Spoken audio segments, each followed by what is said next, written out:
இப்போதும் நினைத்தால் நெஞ்சம் நெகிழ்ந்திடுதே. கல்வாரி அன்பை எண்ணிடும் வேளை கண்கள் கலங்கிடுதே. கர்த்தாவும் பாடுகள் இப்போதும் நினைத்தால் நெஞ்சம் நெகிழ்ந்திடுதே. ஆண்டவராகிய இயேசு கிறிஸ்துவின் நாமத்தில் கல்வாரியின் நேசம் ஊழியங்கள் சார்பாக உங்கள் அனைவருக்கும் எங்கள் வாழ்த்துக்களை தெரிவித்துக் கொள்கிறேன். இன்றைக்கு நான் கொடுக்கும் செய்தியின் தலைப்பு உலர்ந்த எலும்புகள் உயிரடையும். பிரியமானவர்களே, உலர்ந்த எலும்புகள் என்பது ஒரு முற்றிலுமாக நம்பிக்கையற்ற சூழ்நிலையை குறிக்கிறது. அந்த உலர்ந்த எலும்புகள் உயிரடையுமா என்றால் நிச்சயமாக நம் வேதாந்தத்தின் அடிப்படையிலிருந்து அதை நாம் அறிந்து கொள்ளலாம். ஆகையால் இதை கேட்டுக்கொண்டிருந்தவர்கள் ஏதோ ஒரு நம்பிக்கையற்ற சூழ்நிலைகள் விடிவு காலம் வருமோ, எப்பொழுது முடியும் என்றெல்லாம் நீங்கள் கலங்கி தவிர்த்து கொண்டிருக்கும் பொழுது நிச்சயமாகவே முடிவு உண்டு, நம்பிக்கை வீண் போகாது என்று சொல்லும் வண்ணமாக உலர்ந்த எலும்புகள் உயிரடையத்தக்கதாக ஆண்டவராக இயேசு கிறிஸ்து கிரியை செய்கிறார். அதற்கு ஆதாரமாக எசேக்கியேல் 37:1-14 வரை. இங்கே எசேக்கியேல் தீர்க்கதரிசியின் காலத்தில் இந்த இஸ்ரவேல் ஜனங்களெல்லாம் ராஜ்யமின்றி சிதறடிக்கப்பட்டு கிட்டத்தட்ட 30 ஆண்டுகள் ஆகிவிட்டது. அவர்களெல்லாம் ஒரு ராஜ்யம் கிடையாது. இப்பொழுது அந்த எருசலேம் நகரம் தீக்கிரையாக்கப்பட்டு பாழடைந்து கிடைக்கிறது. ஒரு சில சொற்ப ஜனங்கள் தான் இருக்கிறார்கள். எந்த ராஜாவும் கிடையாது, யூத ராஜ்யமும் கிடையாது, இஸ்ரவேல் ராஜ்யமும் கிடையாது. எல்லாரும் இந்த தீர்க்கதரிசிகள் எல்லாம் ஆண்டவரிடம் மன்றாடி கொண்டு, ஆண்டவரை எப்பொழுது எங்களுக்கு முடிவு காலம் வரும், எப்பொழுது எங்களை கூட்டி சேர்ப்பீர் என்று சொல்லும் வண்ணமாக ஏங்கி தவித்தார்கள். அவர்களுக்கு ஒரு நம்பிக்கையூட்டும் வண்ணமாக கிட்டத்தட்ட 30 வருடங்கள் கழித்து கர்த்தர் எசேக்கியேல் தீர்க்கதரிசியை ஒரு உலர்ந்த எலும்புகள் நிறைந்த ஒரு பள்ளத்தாக்குக்கு கொண்டு சென்றார். எசேக்கியேல் 37:1-2. கர்த்தருடைய கை என் மேல் அமர்ந்து கர்த்தர் என்னை ஆவிக்குள்ளாக்கி வெளியே கொண்டு போய் எலும்புகள் நிறைந்த ஒரு பள்ளத்தாக்கின் நடுவில் நிறுத்தி என்னை அவைகளின் அருகே சுற்றி நடக்க பண்ணினார். இதோ பள்ளத்தாக்கின் வெட்ட வழியே அந்த எலும்புகள் மகா திரளாய் கிடந்தது, அவைகள் மிகவும் உணர்ந்ததுமாய் இருந்தது. எசேக்கியேல் தீர்க்கதரிசியை கர்த்தர் வழி நடத்தின போது அந்த எலும்புகள் எல்லாம் திரளான எலும்புகள். அப்படி என்றால் அந்த யூத ராஜ்யமும் இஸ்ரவேல் ராஜ்யமும் பிடிக்கப்படும் பொழுது அவர்களை எல்லாம் கொண்டு போட்டு விட்டார்கள். ஒரு பள்ளத்தாக்கிலே கொண்டு போட்டு விட்டு அவர்களை புதைக்கி கூட இல்லை, அப்படியே விட்டு சென்று விட்டார்கள். கிட்டத்தட்ட 30 ஆண்டுகள் கழித்து இப்பொழுது அதெல்லாம் உலர்ந்த எலும்புகளாக இருந்தது. மிகவும் உலர்ந்தது என்பது ஒரு நம்பிக்கையற்ற, முற்றிலுமாக ஒரு நம்பிக்கையற்ற சூழ்நிலையை குறிக்கிறது. அத்தகைய நம்பிக்கையற்ற சூழ்நிலையில் தேவன் இந்த எலும்புகளுக்கு உயிர் கொடுக்க முடியுமா என்று எசேக்கியேல் தீர்க்கதரிசியுமே கர்த்தர் கேட்கிறார். அதை அறியாத எசேக்கியேல் தீர்க்கதரிசி திகைத்து போய், ஆண்டவரே அதெல்லாம் நீர் அறிவீர் என்று சொன்னார். ஏனென்றால் சாதாரணமாக மனித அறிவுக்கு அப்பாற்பட்டது. ஒரு உலர்ந்த எலும்புகளை நீங்கள் பார்த்தீர்கள் என்றால், நீங்கள் யாரையாவது கல்லறை தோட்டத்துக்கு சென்ற பொழுது அங்கே உலர்ந்த எலும்புகள் பார்ப்போம். அந்த எலும்புகள் எல்லாம் உயிரடியுமா என்று நம்மை கேட்கும் பொழுது நம் நிச்சயமாகவே முடியவே முடியாது என்று சொல்லுவோம். ஆனால் இங்கே எசேக்கியேல் தீர்க்கதரிசியை கர்த்தர் வழிநடத்தபடியினால் அவர் சொன்னது நீர் அறிவீர் என்று சொன்னது. அப்பொழுது தேவன் அவரை நோக்கி, நீ இந்த எலும்புகளை குறித்து நீ தீர்க்க தரிசனம் கூற வேண்டும். தீர்க்க தரிசனம் கூறும் பொழுது அவைகள் எல்லாம் எலும்புகள் ஒன்றோடு ஒன்று கூடிக்கொள்ளும். பிற்பாடு நரம்பும் சதையும் இசைக்கப்படும். பிற்பாடு நீர் தீர்க்க தரிசனம் சொல்லும் பொழுது ஆவி அதற்குள் வந்து அவர்கள் பெரிய சேனையாக இருப்பார்கள் என்று. எசேக்கியேல் 37:11. அவர் என்னை நோக்கி, மனுபுத்திரனே, இந்த எலும்புகள் இஸ்ரவேல் வம்சத்தார் அனைவருமே, இதோ அவர்கள் எங்கள் எலும்புகள் உலர்ந்து போயிற்று, எங்கள் நம்பிக்கை அற்று போயிற்று, நாங்கள் அறுப்புண்டு போகிறோம். 37:14. என் ஆவியை உங்களுக்குள் வைப்பேன், நீங்கள் உயிரடைவீர்கள், நான் உங்களை உங்கள் தேசத்தில் வைப்பேன், அப்பொழுது நான் கர்த்தர் என்று அறிந்து கொள்வீர்கள், இதை சொன்னேன், இதை செய்வேன் என்று கர்த்தர் உரைக்கிறார் என்று சொல் என்றார். பிரியமானவர்களே, இங்கு இஸ்ரவேல் ஜனங்களுக்கு எல்லா நம்பிக்கையும் அற்று போய்விட்டது. மறுபடியும் எங்களை எல்லாம் ஒரு ராஜ்யமாக கூட்டி சேர்க்க முடியுமா? எல்லாம் உலர்ந்த எலும்புகள் போல், மிகவும் உலர்ந்த எலும்புகள் போல், பூசணம் பிடித்த எலும்புகள் போல் இருக்கிறதே, சாம்பல் பூத்த எலும்புகள் போல் இருக்கிறதே, இவையெல்லாம் உயிரடியுமா என்று கேட்டபொழுது, அவைகளெல்லாம் உயிரடியத்தக்கதாக நீங்கள் அந்த அதிகாரத்தை பார்த்தீர்கள் என்றால், எசேக்கியேல் தீர்க்க தரிசனம் உரைத்த பொழுது அவை மிக திரளான செனையை போல் எழுந்து நின்றன. நம்முடைய வாழ்க்கையிலும் கூட அநேக தருணங்களில் நாம் ஒரு நம்பிக்கையற்ற சூழ்நிலையில் காணப்படுவோம். எப்பொழுது விடிவு காலம் வரும், இப்படியே நாம் இருந்துவிட்டு சென்று விடுவோமா? உலர்ந்த எலும்புகள் போல் மற்றவர்கள் எல்லாம் எங்களை பார்த்து நகைக்கும் வண்ணமாக எங்களுடைய காரியம் இருக்கிறதே என்று நினைத்து கொண்டிருப்போம். சமீபத்தில் கூட ஒரு செய்தித்தாளில் ஒரு செய்தி, ஒருவர் படகில் சென்ற பொழுது அப்படியே காற்றில் அடைப்பட்டு அந்த படகு எங்கேயோ சென்று போய்விட்டது. பசிபிக் கடலில் கிட்டத்தட்ட 95 நாட்கள் அந்த கப்பலிலே சுற்றி சுற்றி திரிந்தார். அவர் எந்தவித சமீட்சை அனுப்பும் பொழுதும் கடலில் இருந்ததினால் அதை யாரும் கவனிக்கவே இல்லை. 95 நாட்கள் கடல் வெயிலிலும் மழையிலும் குளிரிலும் காற்றிலும் கிடைத்த சொற்ப உணவாகிய அந்த மீன்களை பிடித்து சாப்பிட்டு கொண்டு தண்ணீர் அந்த கொஞ்சம் அந்த உப்பு தண்ணீர் தான் குடித்து கொண்டு வாழ்ந்து வந்தார். அவருக்கு நம்பிக்கையெல்லாம் மற்று போயிட்டு, நான் இன்னும் எப்பொழுது சாவேன், என்றைக்கு சாவேன் என்று நினைக்கும் பொழுது ஆண்டவராக இயேசு கிறிஸ்து அவருக்கு தரிசனமாகி அவர் உயிர் மூச்சு கொடுத்து கரை சேர்த்தார். பிற்பாடு அவர்களுக்கு ஒரு மீட்பு படகு மூலம் அவர் கரைக்கு கொண்டு வரப்பட்டு சிகிச்சை அளித்த பொழுது உயிரோடு இருக்கிறார். பிரியமானவர்களே, இப்படிப்பட்ட ஒரு நெருக்கடியற்ற நிர்பந்தமான சூழ்நிலையில் தான் இஸ்ரவேல் ஜனங்களும் இருந்தார்கள். ஆனால் எசேக்கியேல் தீர்க்கதரிசி இங்கு தீர்க்க தரிசனம் உரைத்த பொழுது ஆவி அவர்களுக்குள் வந்து திரளான சேனையை போல் மறுபடியும் கூட்டி சேர்க்கப்பட்டார்கள். இதுவும் கூட இஸ்ரவேல் ராஜ்யம் என்று ஒன்று உருவாக்கப்பட்டது. 1947 ஆண்டில்தான் அந்த ராஜ்யம் உருவாக்கப்பட்டது. ஒரு மேப்பில் இஸ்ரவேல் தேசம் என்று இல்லாமலே இருந்த பொழுது அந்த மேப்பில் இஸ்ரவேல் தேசம் என்று உருவாக்கத்தக்கதாக கர்த்தர் கிரியை செய்தார்.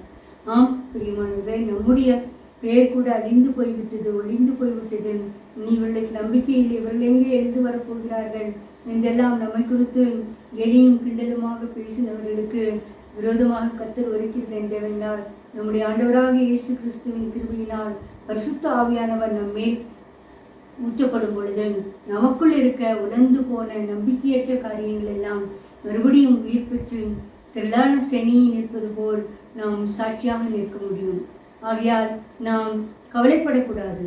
கேட்டுக்கொண்டிருக்கிறவர்கள் நீங்களும் கூட ஒரு உலர்ந்த காரியத்திற்காக நம்பிக்கையற்ற சூழலில் இருக்கிறீர்களோ, நீங்கள் செய்ய வேண்டிய காரியங்கள் எல்லாம், ஆண்டவரே என்னுடைய வாழ்க்கையில் இந்த காரியம் மிகவும் உலர்ந்து நம்பிக்கையற்று இருக்கிறது, இந்த உலர்ந்த எலும்புகள் உலர்ந்து போன காரியங்கள் உயிரடைய வேண்டும் என்று நீங்கள் கேட்டு பாருங்கள். நிச்சயமாகவே பரிசுத்த ஆவியானவர் கிரியை செய்வார். திரளான சேனையும் எழுந்தது போல நாமும் எழுந்து இருப்போம். நாம் சோர்ந்து போகக்கூடாது, நம்பிக்கையற்று இருக்கக்கூடாது. தேவன் நம்பிக்கையை தர வல்லவராக இருக்கிறார். கர்த்தர் கிருபை செய்வாராக. அடுத்ததாக நாம் எசேக்கியா ராஜாவை பார்த்தீர்கள் என்றால், எசேக்கியா ராஜா கூட தன்னுடைய 40வது வயதில் தான், மிகவும் இள வயதில் ஒரு கட்டி ஒன்று வந்துவிட்டது. அது பெரிய கட்டியாக இருந்ததினால் ஏசாயா தீர்க்கதரிசி வந்து சொன்னார், நீர் பிழைக்க மாட்டீர், உம்முடைய காரியங்களை ஒழுங்குபடுத்தும் என்று கூறினார். அதை கேட்டு எசேக்கியா ராஜாவுக்கு அதிக வருத்தம்.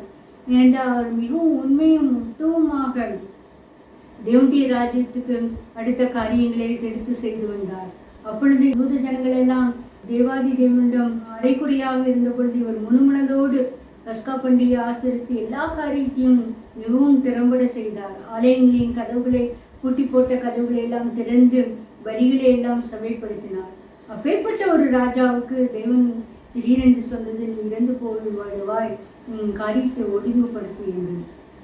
அப்பொழுது எசேக்கியா ராஜா கூறினது, ஏசாயா 38:10, நான் என் பூர்ண ஆயுஷின் வருஷங்களுக்கு சேராமல் பாதாளத்தின் வாசலில் கூப்பிடுவேன் என்று என் நாட்கள் அறுப்புண்டு போகிற போது சொன்னேன் என்றார். என் நாட்கள் அறுப்புண்டு போகும்போது இன்னும் ஒரு கொஞ்ச நாள் தான், நான் பாதாளத்தின் வாயிலில் சென்று விடுவேன் என்று எசேக்கியா சொல்லி, எசேக்கியா நீங்கள் அந்த ஏசாயா 38ஆம் அதிகாரத்தை நீங்கள் பார்த்தீர்கள் என்றால், எசேக்கியா மிகவும் அழுதார் என்று. எசேக்கியா சுவப்புறமாக தீமிக் கொண்டு மிகவும் அழுதார். மூட்டை போலவும் குருவியை போலவும் கதறினேன் என்று கூறினார். ஆம், அந்த கதறுதலை கேட்ட தேவன் இசையாவுக்கு ஒரு வாக்கு சொல்லி, நீ அந்த பிளவியின் மேல் நீ அத்திப்பழ அடையை கொண்டு பட்டு போடுங்கள், இன்னும் உன் வாழ்க்கையில் 15 வருடங்கள் கூட்டுவேன் என்று. ஆம், எசேக்கியா ராஜாவுக்கு ஏசாயா தீர்க்கதரிசி இந்த காரியத்தை சொல்லி ஒரு 2-3 நிமிடம் கூட இல்லை, அவ்வளவு கதறினார். அவர் வாசல் முற்றத்துக்கு செல்லும் மூலமே மறுபடியும் ஏசாயா தீர்க்கதரிசிக்கு வார்த்தை வந்தது. ஒரு நம்பிக்கையூட்டும் வார்த்தையாக, உயிர் பெறும் வார்த்தையாக, உயர்ந்த எலும்புகள் உயிரடையத்தக்கதாக அவருடைய ஆயுசு நாட்களை தேவன் கூட்டினார். இதை கேட்டுக்கொண்டிருக்கிற பிரியமானவர்கள், நீங்களும் கூட ஏதோ ஒரு தீராத வியாதியினால் நம்பிக்கையற்று உலர்ந்த எலும்புகளைப் போல இருக்கிறீர்களோ, அவ்வளவுதான், என் வாழ்க்கை முடிந்து போகிறது, எப்பொழுது இசைக்கிய ராஜாவை போல நாம் பாதாளத்தில் இறக்கப்படுவேனோ என்று கலங்குகிறதா? கலங்க வேண்டாம். உலர்ந்த எலும்புகளை உயிரடைய செய்த ஆண்டவர் இன்றும் உயிரோடு இருக்கிறார். நம்முடைய நம்பிக்கையற்ற சூழ்நிலையெல்லாம் நாம் இசைக்கியா ராஜாவை போல் தேவனிடத்தில் பகிர்ந்து கொள்ளும் பொழுது நிச்சயமாகவே நம்மை உயிர் பெற செய்து நம்முடைய வாழ்நாட்களை கூட்டி தருகிற தேவனாக இருக்கிறார். தேவன் கிருபை செய்வாராக. அடுத்ததாக ஆபிரகாமின் வாழ்க்கை. நாம் ஆபிரகாமின் வாழ்க்கை இருக்கும் பொழுது அவர் 75 வயதாக இருக்கும் பொழுது தேவன் ஆபிரகாமை அழைத்தார். தேசத்தை விட்டும் ஜாதியை விட்டும் உன்னத்தை விட்டும் திரும்பி நான் கொடுக்கும் தேசத்திற்கு வர வேண்டும் என்று. ஆபிரகாம் உடனடியாக கீழ்ப்படிந்தார். கிட்டத்தட்ட 90 வயதாகும் பொழுதும் கூட ஆபிரகாமுக்கு குழந்தையே இல்லாமல் இருந்தது. சாராய்க்கும் குழந்தையே இல்லாமல் இருந்தது. ஆனால் ஆண்டவர் ஒரு வாக்குத்தத்தத்தை கொடுத்தார். நீ வெளியே வந்து வானத்து நட்சத்திரங்களை அண்ணாந்து பார், இந்த நட்சத்திரங்களைப் போல உன்னுடைய சந்ததியை பெருக பண்ணுவேன் என்று. அதை தேவன் கூறினதை ஆண்டவர் ஆபிரகாம் விசுவாசித்தான். அதை ஒரு நீதியாக கருதினார். ரோமர் 4:19. அவன் விசுவாசத்திலே பலவீனமாய் இருக்கவில்லை. அவன் ஏறக்குறைய 100 வயதுள்ளான போதும் தன் சரீரம் செத்து போனதையும் சாராளுடைய கற்பம் செத்து போனதையும் எண்ணாதிருந்தார். பிரியமானவர்களே, இந்த ஆபிரகாம் சாராள் வாழ்க்கையில் ஒரு உலர்ந்த எலும்புகள் தான் காணப்பட்டது. ஆபிரகாமுடைய சரீரம் செத்து போயிட்டு, சாராளுடைய சரீரமும் செத்து போயிட்டு. ஆனாலும் தேவன் வாக்குத்தத்தம் செய்ய வல்லவர், வாக்குத்தத்தத்தை நிறைவேற்ற வல்லவர் என்று அவர் விசுவாசத்தில் உறுதியாக இருந்தார். தன்னுடைய சரீரத்தை குறித்தோ சாராளின் கற்பம் செத்து போனதை குறித்தோ கவலையே இல்லை. கர்த்தர் சொல்லிவிட்டார், நிச்சயமாகவே செய்து முடிப்பார். பிரியமானவர்கள், நாம் கர்த்தரத்தில் விசுவாசமாக இருக்கும் பொழுது நம்முடைய வாழ்க்கையில் இந்த ஆபிரகாம் சாராமலை போல உலர்ந்த எலும்புகள் உயிரடையும். இதை கேட்டுக்கொண்டு பிரியமானவர்கள், 2 நாட்களாக நீங்கள் கர்ப்பத்தின் கடிக்காக இயங்கிக் கொண்டிருக்கிறீர்களோ, ஏராளமான வைத்தியர்களை பார்த்து விடுதலை இல்லாமல் நம்பிக்கையற்று சொந்து போயிருக்கிறீர்களோ, கவலை வேண்டாம். தேவாதி தேவனத்தில் விசுவாசம் வைத்து, ஆண்டவரே, என்னுடைய உலர்ந்த போன கற்பத்தை உயிரடைய செய்யும், உலர்ந்த எலும்புகளாக இருக்கிற என்னுடைய காரியங்களை நீ உயிரடை செய்யும், கற்பத்தின் தனியை தர வேண்டும் என்று நீங்கள் கேட்டு பாருங்கள். நிச்சயமாகவே ஆபிரகாமுக்கும் சாராளுக்கும் தேவன் நமக்கும் உதவ வல்லவராக இருக்கிறார்.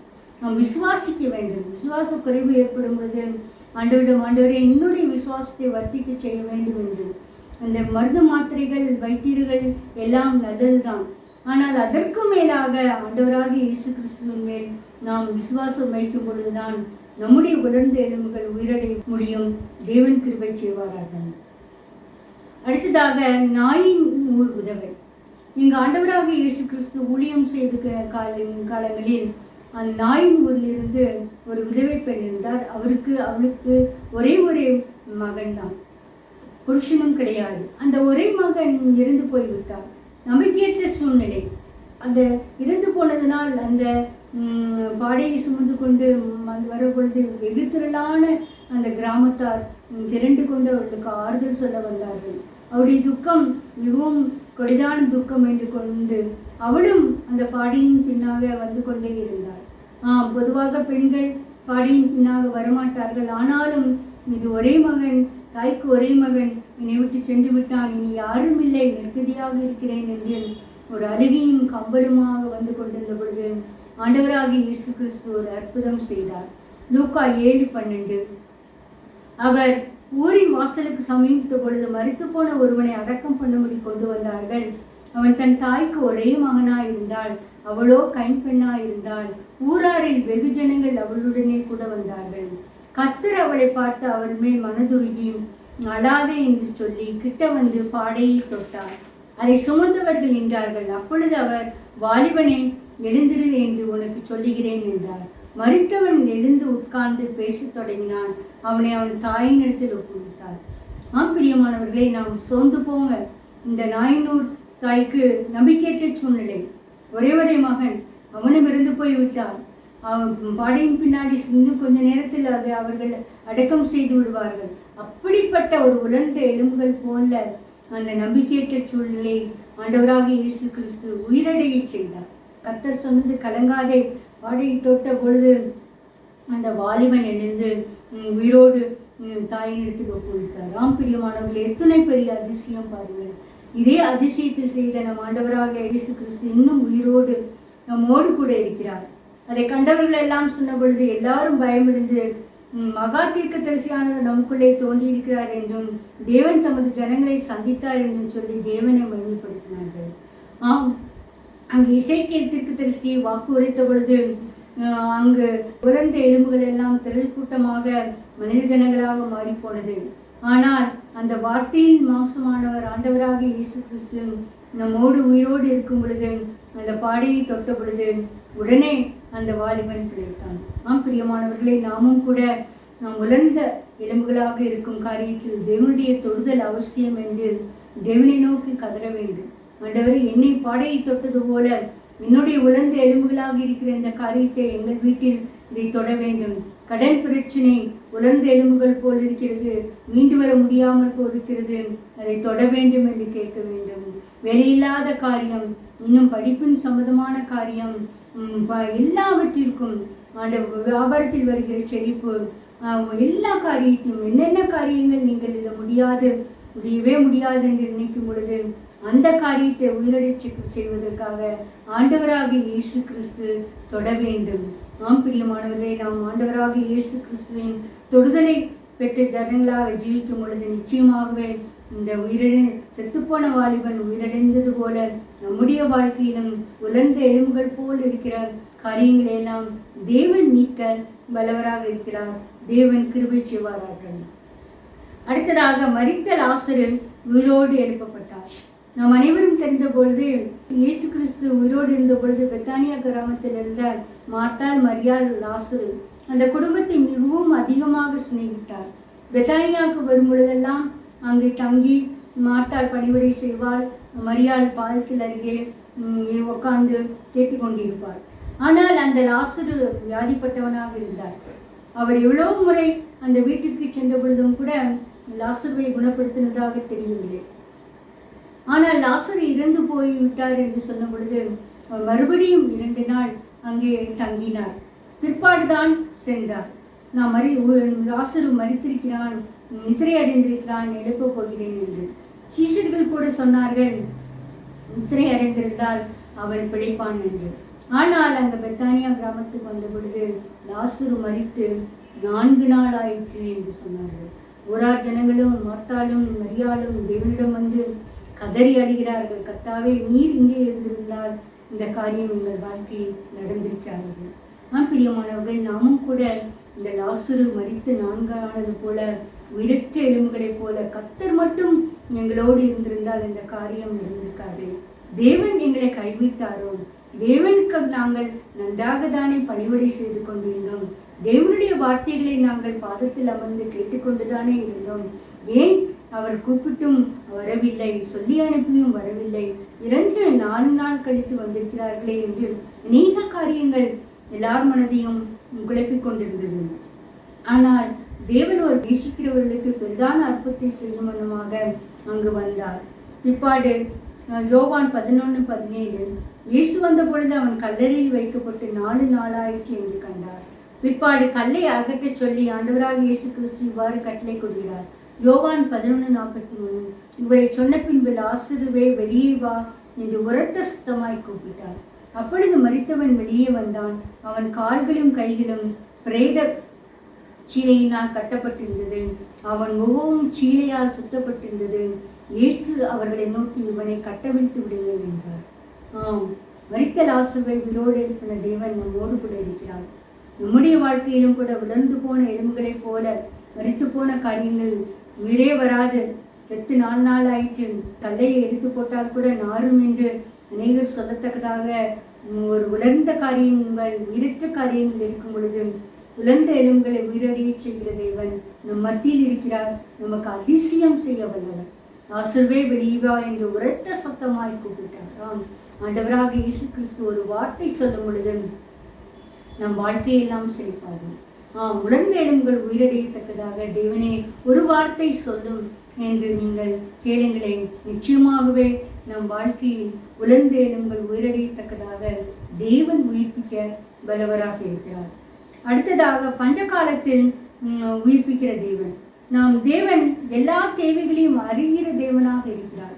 நம்முடைய வாழ்க்கையில் நாம் நினைத்து கொண்டிருக்கிறோம், நாம் வறுமையில் இருக்கும் பொழுது யாருமே நம்மை நினைக்க மாட்டேங்கிறார்கள், கர்த்தர் கூட மறந்து விட்டாரோ என்று. பொதுவாக ஏழையாக கஷ்டப்படுபவர்களே மற்றவர்கள் அதிகமாக கண்டு கொள்வதில்லை. சொற்ப ஜனங்கள் தான் இறக்க குணம் கெட்டு இருப்பார்கள். அப்படி ஒரு கொடிய பஞ்சம் வந்தது. 2 ராஜாக்கள் 6:24 சீரியா ராஜாவாகிய பெனாதாத் சமாரியா இஸ்ரவேல் தேசத்தை முற்றுகை போட்டார். அப்பொழுது அந்த இஸ்ரவேல் தேசத்தில் கொடிய பஞ்சம் உண்டாயிற்று. எப்படிப்பட்ட பஞ்சம் என்றால், ஒரு பெண் ராஜாவை கூப்பிட்டு முறையிடுகிறார். அப்பொழுது அவள் சொன்னது 2 ராஜாக்கள் 6:28 ராஜா பின்னையும் அவளை பார்த்து, உனக்கு என்ன வேண்டும் என்று கேட்டான். அதற்கு அவள், இந்த ஸ்திரீ என்னை நோக்கி, உன் மகனை தா, நான் இன்று தின்போம், நாளைக்கு என் மகனை தின்போம் என்றாள். அப்படியே என் மகனை ஆக்கி தின்றோம். மறுநாளில் நான் அவளை நோக்கி, நான் உன் மகனை தியா என்று அவனை தா என்றேன். அவள் தன் மகனை ஒழித்து விட்டாள் என்றார். பாருங்கள், எப்பேற்பட்ட கொடிய பஞ்சம் பாருங்களேன். தன்னுடைய சொந்த மகனையே ஸ்திரீகள் சமைக்கத்தக்கதாக அவ்வளவு வறுமை. அடுத்த நாள் பசி கண்டிப்பாக கொண்டு தின்றால்தான் முடியும் என்ற ஒரு மகனை கொண்டு தின்னு விட்டார்கள், மற்றொரு மகனையோ அவள் ஒழித்து விட்டாள். எப்படிப்பட்ட ஒரு கொடுமையான பஞ்சம் பாருங்களேன். நம்முடைய வாழ்க்கையிலும் கூட இப்படிப்பட்ட ஒரு கொடிய வறுமை இருக்கிறதா? உலர்ந்த எலும்புகள் போல் இருக்கிறதா? அடுத்த வேளை உணவுக்காக, அடுத்த காரியத்துக்காக என்ன செய்வோம் என்று கைகளை பிசைந்து கொண்டு இருப்பீர்களோ? கடன்காரர்கள் வந்து விட்டால் என்ன செய்வது? கவலை வேண்டாம். அப்பொழுது எலிசா தீர்க்கதரிசி இடம் முறையிட்ட பொழுது அவர் சொன்னார், நாளை இந்நேரத்தில் 1 கலம் கோதுமை மிகவும் சீப்பா எல்லாரும் கோதுமை கிடைக்கும் என்று சொன்னார். எலிசா தீர்க்கதரிசியின் வார்த்தையின்படியே பஞ்சமெல்லாம் தீர்ந்தது. நாம் அறிந்த காரியம் தெரியும். 4 குஷ்டரோகிகள் சீரிய இராணுவத்துக்கு சென்ற பொழுது தேவன் சீரிய இராணுவத்தின் மேல் குதிரைகளின் நிலைச்சலை கேட்ட பொழுது அவர்கள் நினைத்தது, இஸ்ரவேல் ஜனங்கள் மற்ற மக்களை கூப்பிடுகிறார்கள், நாம் ஓடி போய் விடுவோம் என்று சிதறிவிட்டு சென்றார்கள். அப்பொழுது அவர்கள் அந்த 1 கலம் காரைச்சேக்கலுக்கு வைக்கப்பட்டது, 1 கலம் கோதுமை. அப்பேற்பட்ட பஞ்சத்தை எலிசா தீர்க்கதரிசியின் வார்த்தையின் மூலம் தேவன் தீர்த்து விட்டார். நம்மையும் கூட தேவன் தீர்க்கதரிசிகளாகவும் ராஜாக்களாகவும் அழைத்திருக்கிறார். நாம் வார்த்தையை சொல்ல வேண்டும். நாம் கஷ்ட காலத்தில் சோர்ந்து கொண்டு எப்பொழுதும் ஒரு நெகட்டிவான வார்த்தையை சொல்லக்கூடாது. எல்லாம் முடிந்து போய்விட்டது, அவ்வளவுதான், வாழ்க்கையே முடிந்தது என்று நாம் அடிக்கடி ஒரு வேண்டாத நெகட்டிவான வார்த்தையை சொல்லும் பொழுது அப்படியே பலிக்கும். ஆனால் நாம் தீர்க்கதரிசிகளாக அழைக்கப்பட்டபடியால் எலிசா தீர்க்கதரிசியை போல, தேவனே இந்த வறுமை நீங்க வேண்டும் என்று கட்டளையிடுகிறேன், என் செழிப்பு வர வேண்டும் என்று கட்டளையிடுகிறேன், என் வாழ்க்கையை செழிப்பாக்க வேண்டும் என்று கட்டளையிடுகிறேன், உலர்ந்த எலும்புகள் போல இந்த காரியம் எனக்கு உயிர்ப்பிக்கப்பட வேண்டும் என்று நீங்கள் எசேக்கியேல் தீர்க்கதரிசனம் கொடுத்தது போல நீங்களும் தேவனிடம் சொல்லிவிட்டு எலிசா தீர்க்கதரிசி சொன்னது போல உரைத்து பாருங்கள். நம் வாயின் சொற்களினால் நம்முடைய நல்வாழ்வு பிறக்கும். தேவன் கிருபை செய்வார்கள். அடுத்ததாக இந்த எலிசா தீர்க்கதரிசி மரித்த பின்பும் ஒரு அற்புதம். ஏனென்றால் அவருடைய எலும்புகளில் அவ்வளவு உயிரோட்டமாக பரிசுத்த ஆவியானவர் இருந்தார். 2 ராஜாக்கள் 13:21 அப்பொழுது அவர்கள் ஒரு மனுஷனை அடக்கம் பண்ண போகையில் அந்த தண்டை கண்டு அந்த மனுஷனை எலிசாவின் கல்லறையில் போட்டார்கள். அந்த மனுஷனின் பிரேதம் அதிலே விழுந்து எலிசாவின் எலும்புகளின் மேல் பட்ட பொழுது அந்த மனுஷன் உயிரடைந்து தன் கால்களை ஊன்றி எழுந்திருந்தார். எலிசா தீர்க்கதரிசி இழந்து கல்லறையில் போட்டு விட்டார்கள். அது எலும்பாக ஆகிவிட்டது. அப்பொழுது அநேக நாள் சென்றிருக்கும். அவர்கள் இஸ்ரவேல் ஜனங்கள் அவர்கள் ஒரு வாலிபனை சுமந்து வரும் பொழுது திடீரென்று ஏதோ படைகள் வந்து விட்டது. பயந்து கொண்டு அந்த வாலிபனை அப்படியே பாடையோடு எலிசா தீர்க்கதரிசியின் கலையில் தூக்கி போட்டுவிட்டு ஓடி போய் விட்டார்கள். ஆனால் அந்த வாலிபன் எலிசா தீர்க்கதரிசியின் எலும்புகளில் பட்ட பொழுது உயிரடைந்தான். பிரியமானவர்கள், நம்முடைய எலும்புகளையும் கூட ஆண்டவராகிய இயேசு கிறிஸ்துவின் பரிசுத்த ஆவியானவரின் வல்லமை பாய்ந்து செல்லும் பொழுது நம்முடைய வாழ்க்கையில் நம் சரீரத்தில் இருக்கிற உலர்ந்து போன காரியங்கள் உயிரடையும். அதிக நாள் வியாதிப்பட்டு நீங்கள் தவிக்கிறீர்களோ, கவலை வேண்டாம். பரிசுத்த ஆவியானவரின் அபிஷேகத்தை வேண்டி பெற்றுக்கொள்ளுங்கள். நம்முடைய பரிசுத்த ஆவியானவரின் அபிஷேகம் நமக்குள் ஊனாக இருக்கும் பொழுது நிச்சயமாகவே எல்லா வியாதியினால் பட்டுப்போன உலர்ந்து போன காரியங்கள் எல்லாம் முற்றிலுமாக தேவன் நீக்க வல்லவராக இருக்கிறார். எலிசா தீர்க்கதரிசி இறந்து போய் எத்தனை நாட்கள் கழித்தும் அந்த எலும்புகள் மேல் இன்னும் ஆவியானவரின் அசைவாடுதல் இருந்தது. அது ஒரு செத்துப்போன வாலிபனை உயிரடை செய்தது. அப்படி நம்முடைய வாழ்க்கையிலும் கூட நம்முடைய எலும்புகளில் பரிசுத்த ஆவியானவர் அசைவாடும் பொழுது நம்முடைய சரீரத்தில் நீண்ட நாள் வியாதிகள் நசனாகி இயேசு கிறிஸ்துவின் நாமத்திலே நீங்குவதாக என்று நாம் கட்டளை கொடுக்கும் பொழுது நிச்சயமாகவே ஒரு பெரிய அற்புதம் நம் வாழ்க்கையில் நிகழும். கடைசியாக இழப்பின் மத்தியில் உயிரடைதல். யோபு குறித்து நாம் அதிகமாக கேள்விப்பட்டிருப்போம். யோபுக்கு வந்த துன்பங்கள் எல்லாம் அவர்கள் எல்லாவற்றையும் இழந்து போய்விட்டார்கள். சரீர சுகத்தையும் இழந்து விட்டார்கள், சொத்து சுகம் எல்லாம். யோபு 2:3 யோபின் சிநேகிதர் வந்து அவன் துக்கம் மகா கொடிய துக்கம் என்று கண்டு ஒருவரும் அவனோடு ஒரு வார்த்தையும் பேசாமல் இரவு பகல் 7 நாள் அவனோடு கூட தரையிலே உட்கார்ந்திருந்தார்கள். யோபு 42:10 யோபு தன் சிநேகிதருக்காக வேண்டுதல் செய்த பொழுது கர்த்தர் அவன் சிறையிருப்பை மாற்றினார். யோபுக்கு முன்னிருந்த எல்லாவற்றை பார்க்கிறோம் இரட்டத்தனையாய் கர்த்தர் அவனுக்கு தந்தார். 2 வசனத்துக்கும் உள்ள வித்தியாசத்தை பாருங்கள். யோபின் சிநேகிதர் வந்து மகா கொடிய துக்கம். வேதாந்தத்தில் யோபின் துக்கம் மட்டும்தான் மகா கொடிய துக்கம் என்று எழுதி வைக்கப்பட்டுள்ளது. ஆனாலும் யோபுக்கு தன் துக்கம் மாறும், எல்லாம் கிடைக்கும் என்ற எந்த வாக்குத்தத்தமும் தேவனிடமிருந்து இல்லை. ஆபிரகாமுக்காவது நான் உனக்கு குமாரனை தருவேன், வானத்து நட்சத்திரங்களை போல் சந்ததியை பெருக பண்ணுவேன் என்று வாக்குத்தத்தம் இருந்தது. ஆனால் யோபுக்கோ மகா கொடிய துக்கம் மட்டும்தான். நான் சோட்டை எடுத்துக்கொண்டு சுருண்டு கொண்டிருந்தார். ஆனால் தேவன் அவர் யோபு சொன்னதெல்லாம் நான் மரித்தாலும் தேவனை பார்ப்பேன் என்று. அவருடைய துக்கம் மாறும், மறுபடியும் சீர்படும் என்றெல்லாம் அவர் நினைக்கவே இல்லை. ஆனாலும் உலர்ந்த எலும்புகளை உரடைய செய்த தேவன் யோபுவின் முன்னிலையை பார்க்கலும் பின்னிலையை இரட்டத்தனையாக மாற்றினார். நாம் இதை கேட்டுக்கொண்டிருக்கிற பிரியவர்களே, அவர்களுக்கு அவர்களுடைய துக்கம் மகா கொடிய துக்கம்தான். அந்த துக்கத்தின் மத்தியில் நாம் தேவனை நோக்கி பார்க்கும் பொழுது நிச்சயமாகவே நாம் முன்னிலையை பார்க்கணும், பின்னிலையை ஆசீர்வதிக்க தேவன் யோபுவின் உலர்ந்த எலும்புகளாகிய வாழ்க்கையை உயிரடைய செய்த தேவன் நம்மையும் உயிரடை செய்ய வல்லவராக இருக்கிறார்.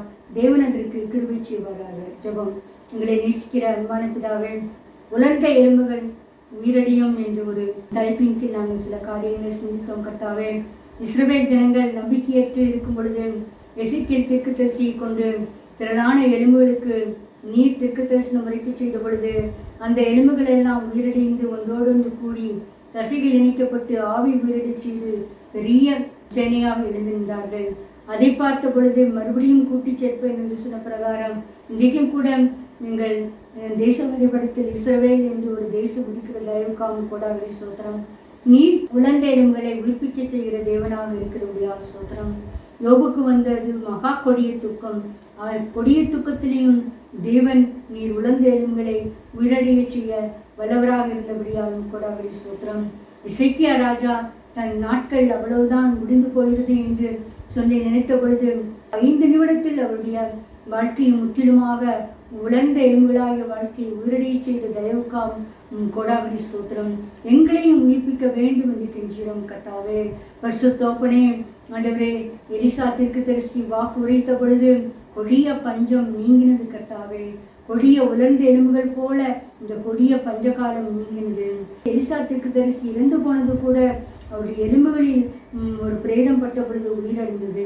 பரிசுத்த ஆவியானதாமே, எங்களுடைய வாழ்க்கையிலும் நீர் அசைவாடி உலர்ந்து போன காரியங்களை எல்லாம் நீர் உயிரடை செய்ய வல்லவராக இருக்கிறபடியாக கொடாவிலே சோத்திரம். நீர் கூடும் கர்த்தாவே. ஒரு வார்த்தை சொன்னால் போதும் கர்த்தாவே.